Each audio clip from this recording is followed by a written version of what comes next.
Welcome to Kenton's videos. Enjoy the video. You start by confirming the dock switch 2 is powered and that you have the original AC adapter and an HDMI cable.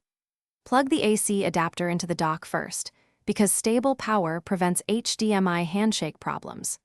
Once done, route the HDMI cable from the dock to an available TV HDMI port and leave cables untwisted so contacts seat properly. Make sure the TV is on the correct HDMI input so you can see the console once docked.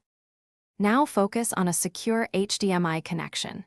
Insert the HDMI cable into the dock's HDMI OUT port until it clicks and plug the other end into the TV.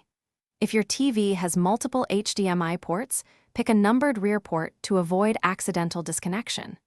Once the cables are seated, power on the dock's AC adapter, then the TV. If you plan to use audio receivers, connect HDMI to the receiver first and set the receiver. Finally, slide your switch into the dock and wait for the display to appear. You should see the home screen on the TV and hear audio through connected speakers.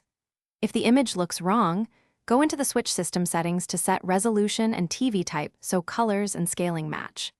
If you see no signal, make sure cables are fully seated.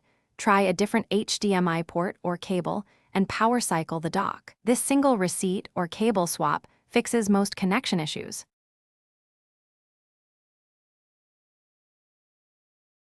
Thanks for watching. Consider subscribing if we helped you.